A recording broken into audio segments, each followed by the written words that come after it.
Shavua Tov Rabotai, we are continuing with our Mishna Yomi, Masechet Maaser Sheni. We're up to Perek Aleph Mishnah Hey. Today's Mishnayot should be Nishmat Neria ben Svetlana Aranbai ben Eliyahu ben Burcha Israel Menuchatam Began Eden. Amen.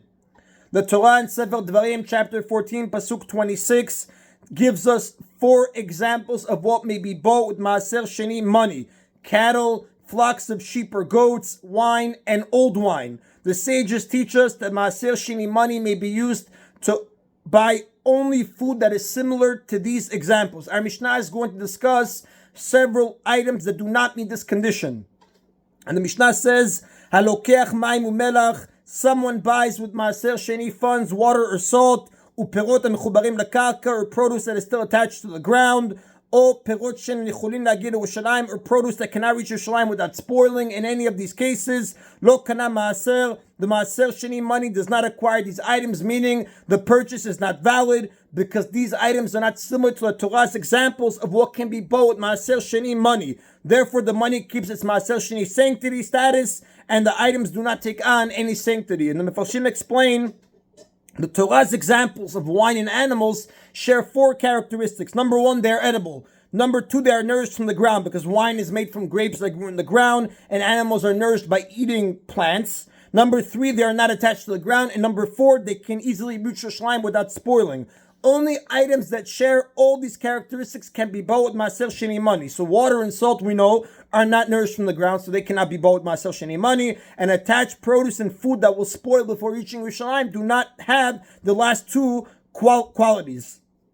Now, Maaser Sheni money is supposed to be used to buy food in Yerushalayim. The Mishnah now is going to discuss a person who buys food outside of Yerushalayim with this money. Halokech perot, someone buys produce outside Yerushalayim with Maaser Sheni money. Shogeg, if he did so by mistake, meaning he didn't realize that the money had Maaser Sheni sanctity, yachzeru damim nimkoman, the money is returned to its place, meaning he returns the produce and receives the money back, because we can assume that he never would have used the money if he knew it had sanctity. Therefore, the sale is considered a mistake and void. This is known in halakha as a mekach ta'ut. Any sale that is based on a mistaken premise is void. It's considered a mistaken sale. So here we can assume that this person would have not spent the money if he knew that it had sanctity, because he doesn't want the burden of carrying the purchased food to Yerushalayim. Mezid. However, if he spent the Maaser Sheni money purposely, meaning he knew he was using Maaser Sheni money, the sale takes effect and that produce takes on Maaser Sheni sanctity.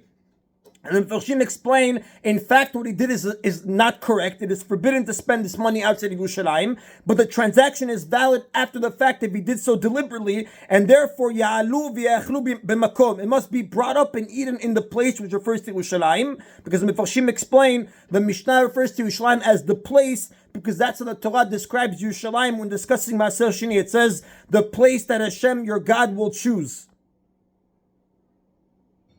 which the Rav says, Asher Yivchar Ba'Hashem in Sefer Dvarim, chapter 14, pasuk 25.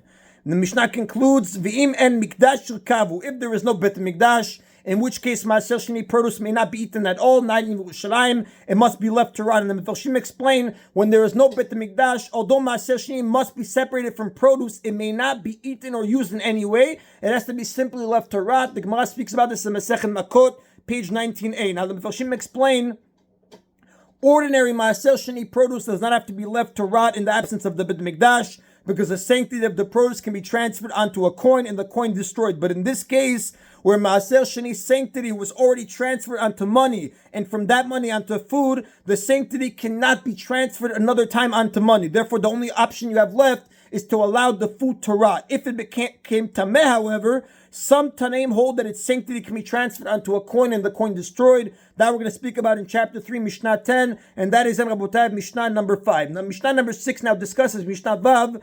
The Mishnah discusses how this law that we just learned, a purchase made outside of Yerushalayim with Maaser Sheni money, how it applies to live animals. Halokech be'ema shogeg. If someone outside of Yerushalayim buys an animal with Maaser Sheni money by mistake, meaning he did not realize the money had Maaser Sheni sanctity, yachzeru dameh limkoman, the money paid for the animal is returned to its place, meaning the sale is void. He returns the animal and gets his money back, which remains sanctified, because again, since he would have never bought the animal had he realized he was using Maaser Sheni funds, the sale does not take effect. And the Mepharshim explain the animal that we're referring to here is either a domestic animal that was intended as a shlamim offering, or a non-domestic animal that was intended as ordinary meat.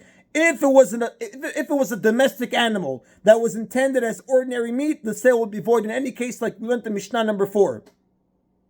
Mezid, however, if he spent the Maaser Sheni money purposely, the sale takes effect, because then again, although it is forbidden to make such a purchase, it is valid after the fact if it was done b'mezid, like we said in the previous Mishnah, and therefore ta'alev v'te'achel b'makom, the animal must be brought up and eaten in the place, which is Yerushalayim, v'in men mikdash, and if there is no temple, in which case you cannot eat the produce even in Yerushalayim, it must be kept until it dies, and then tikaver alidei orah, it must be buried together with its hide, because since the animal and its hide have Maaser Sheni sanctity, and it may not be used in any way, you have no choice but to bury it. And the Mepharshim explain that in Mishnah number 3 we learned that when someone buys an animal with Maaser Sheni money, the hide does not take on any sanctity, because the buyer and seller are interested primarily in the meat. We said that the hide simply comes along with the meat, and it therefore remains chulin. Here, however, since the meat cannot be used, we cannot say that the buyer and seller are primarily interested in the meat, because the meat cannot be used. And therefore, the hide is considered as much as part of the sale as the meat is, and both the hide and the meat take on Maaser Sheni sanctity. And again, since in the absence of the Bet HaMikdash, they may not be used in any way, both the hide and the meat must be buried. And that is on Rabotai today's Mishna Yomi.